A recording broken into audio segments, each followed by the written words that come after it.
Le Maroc est un cas à part. C'est l'une des monarchies les plus vieilles du monde, plus ancienne que la britannique. Le roi régnant n'est pas issu d'un coup d'État. Les Marocains disent qu'on est mieux chez eux que dans les autres pays arabes.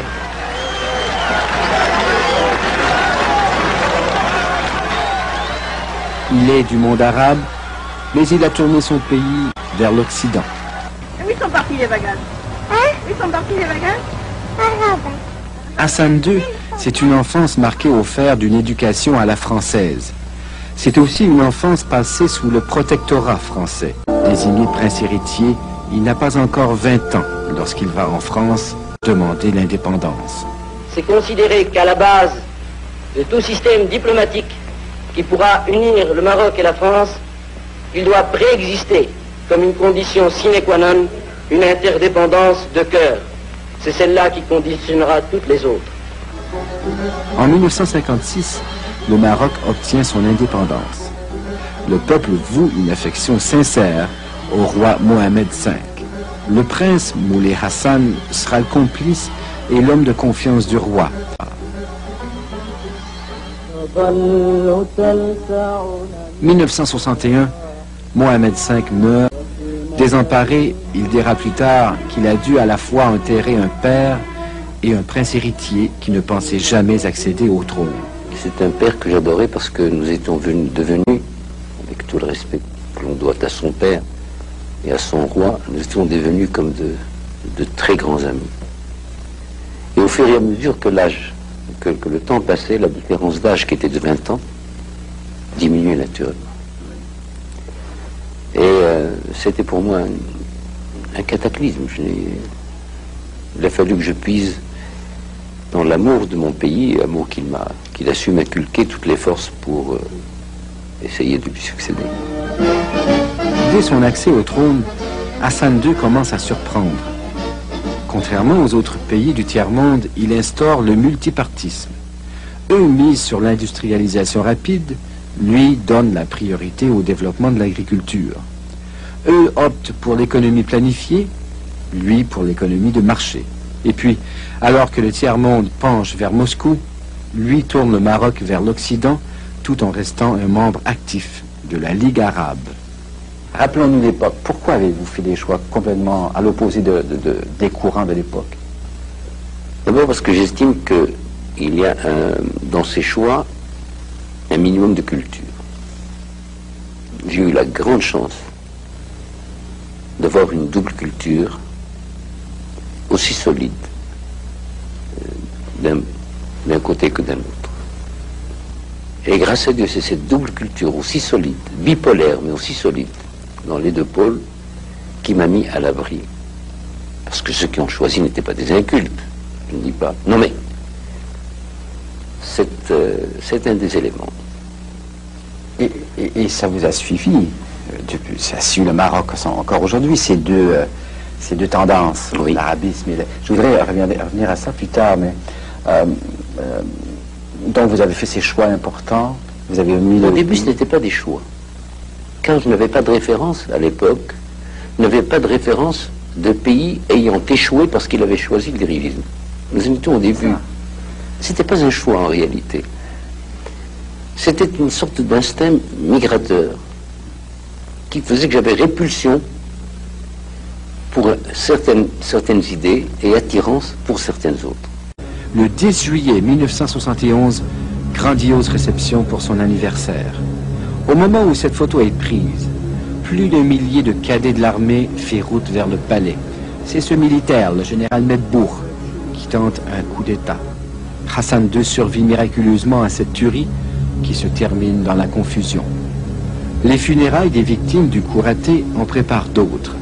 Encore un militaire, le général Oufkir, ministre de la Défense, proche collaborateur de Hassan II, qui mènera lui aussi un autre coup d'État. Un an plus tard, la chasse marocaine, sous les ordres d'Oufkir, tentera d'abattre en vol l'avion du roi qui est de retour d'un voyage en France. Ici aussi, il survit par miracle. Ça fait 20 ans maintenant. Est-ce que vous éprouvez encore beaucoup d'amertume envers la trahison de certains de vos conseillers? certains qui étaient des collaborateurs assez proches. Je pense au général Oufkir et aux autres aussi. 20 ans plus tard, est-ce qu'on garde... Oui, alors, on ne peut pas... Déjà, quand on est... Tout homme a son double. Nous sommes tous des schizophrènes ou des gens ayant l'ubiquité, mais grâce à Dieu, qu'est-ce que l'équilibre? C'est le fait que nos passions contradictoires n'arrivent pas à l'exacerbation. Nous sommes tous contradictoires les uns avec les autres. Autrement, on s'ennuierait au fond de nous-mêmes. Oui. Alors, il y a l'homme qui a souffert de l'ingratitude. Mais il y a le roi du Maroc qui s'est dit, bon, nous avons essuyé 2 cyclones effroyables, 2 tornades, l'une après l'autre en moins d'1 an. Beaucoup de choses étaient un peu par terre, mais tout était propre. La pluie lave. Tous les mauvais arbres ont été enlevés. C'est comme si Dieu voulait faire la toilette de ce pays.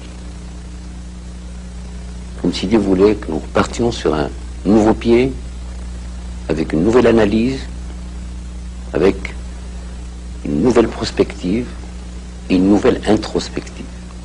Introspective, vous êtes-vous dit, qu'est-ce que j'ai fait de mal ou qu'est-ce que je devrais faire? Qui ne le ferait pas. Oui. Qui ne le ferait pas. Vous avez changé beaucoup de choses. Vous savez, je n'ai pas décidé de changer beaucoup de choses. Je me suis dit que dans mon cheminement, j'ai laissé mon instinct me faire changer un certain nombre de choses. Mais je n'ai pas prétendu changer la nature humaine, car il y a eu des ingrats, il y a des ingrats, et il y aura toujours des ingrats. J'estime que les meilleures démocraties sont celles qui se mettent à l'abri, tout en étant dans le multipartisme, qui se mettent à l'abri d'un pluralisme échevelé. Un bon bipartisme. Avec ses nuances, d'un côté comme d'un autre, qui amène l'alternance d'elle-même. Oui, ben, comme Canada aux États-Unis. Canada comme les États-Unis, comme l'Angleterre. Au Canada, dernièrement, là, il y a une émergence de petits partis régionaux. Enfin, je souhaite que vous... Je ne veux pas m'immiscer dans vos affaires, mais ça faciliterait tellement les choses pour les Canadiens que de revenir à une bonne bipolarisation. Comme ça, on ne se perd pas dans les rues. Je suis païen, Dieu me pardonne, que lorsqu'il s'agit de mon pays, et je suis païen aussi lorsqu'il s'agit de mes compatriotes et de mes concitoyens. Je les aime trop pour leur en vouloir. Et je pense qu'ils me rendent les mêmes sentiments. Disons que ce n'est pas encore le moment. La politique, c'est comme les récoltes. Il leur faut leur temps. Il y a parfois des sécheresses aussi. La quatrième est restée au lit, elle dort encore. Elle dort encore. Mohamed V disait que les relations entre le roi et le peuple du Maroc étaient à la fois conflictuelles et affectueuses. Hassan II vit cette relation particulière avec les Marocains depuis maintenant 33 ans. Parfois, vous vous inquiétez ou vous interrogez sur la voie que suivra le prince héritier. Vous savez, il y a plusieurs écoles dans ce domaine, mais pour celle, lorsqu'il s'agit d'un père, il n'y a qu'une seule école. On est toujours là, attentif, en disant, je souhaite qu'il fasse un bon parcours. Je passe mon temps à lui dire une chose, parce qu'il n'est pas facile de succéder à Mohamed V. Je passe mon temps à lui ressasser cette phrase de Pascal, le style, c'est l'homme. Je lui dis, je n'aurais pas dévié de ce qu'aurait fait mon père, que Dieu ait son âme, mais je l'aurais fait à ma façon. En essayant de singer mon père, parce que je l'aurais singé, je ne l'aurais pas imité. Il avait son style à lui. J'aurais certainement tout raté, je m'excuse du terme. Ce qui est important, c'est le but, la façon éducative et vertueuse, mais le style, c'est l'homme.